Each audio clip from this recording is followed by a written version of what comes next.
Summary and critical appreciation of On Another's Sorrow. William Blake's poem On Another's Sorrow, taken from Songs of Innocence, celebrates God's love for the human beings. Written within the Christian paradigm and celebrating Jesus' love and compassion, as Blake does in many of his poems from Songs of Innocence, the poem celebrates and argues that God cannot be indifferent to human beings and their sufferings. The poet states that, similar to that of parents, God cannot but be unsympathetic to us. When a father sees his son to be sad, he is bound to feel the pain. Same as with the mother who cannot be unmoved by the pain of her kid. It is not that God is only looking after the human beings, but even a wren is not without his guidance. Even if a wren is in problem, God will come to help the little creature. For Blake, Christ is compassionate and will always be there to protect us.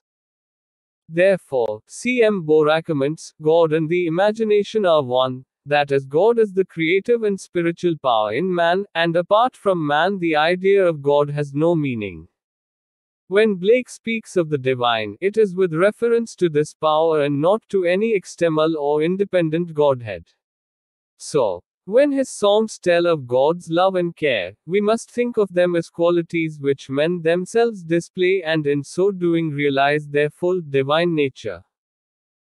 Songs of Innocence was published in 1789 and Songs of Experience in 1794. The poems in Songs of Innocence are happy songs written to and about children.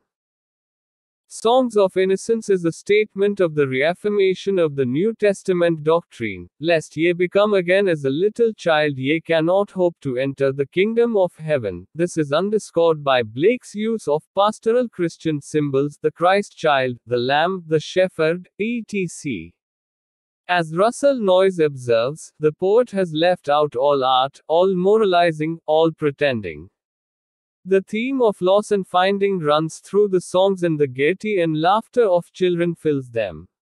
As against the poems of the Songs of Innocence are the poems of Songs of Experience where Blake enumerates the hypocrisy and cruelty of the world. If innocence is heaven, experience is hell. Love and joy are suppressed by selfishness and by restrictions imposed by the priests, the garden of love. The children's laughter is silenced by adults, the children are exploited by an insensitive world, the chimney sweeper, the church and the state, two pillars of society, are indifferent. Sometimes they even connive to cause suffering to children. Blake thought that these social evils were shameful. As a poet he could speak out with indignation and compassion. Russell Noyes says these songs reverberated the intensity of his feeling in brilliant denunciatory phrases, tight rhythms, and searing imagery. The best of them are rarely to be matched elsewhere in Blake, or for that matter, in their kind in anyone else. Without contraries is no progression, wrote Blake. He sought to transform the energies generated by conflict into creative energies, moving towards mutual acceptance, reconciliation, harmony, expressed in imagery of music and marriage. He was prepared to take on this difficult task even in relation to the most polarized and apparently most mutually exclusive contraries, as he indicated in his challenging title The Marriage of Heaven and Hell. Thus, by describing at the outset innocence and experience as contrary states of the human soul, Blake is warning us that we are not being invited to choose between them, that no such choice is possible or desirable, and that we are not simply going to be offered here the truism that innocent joy is preferable to the sorrows of experience.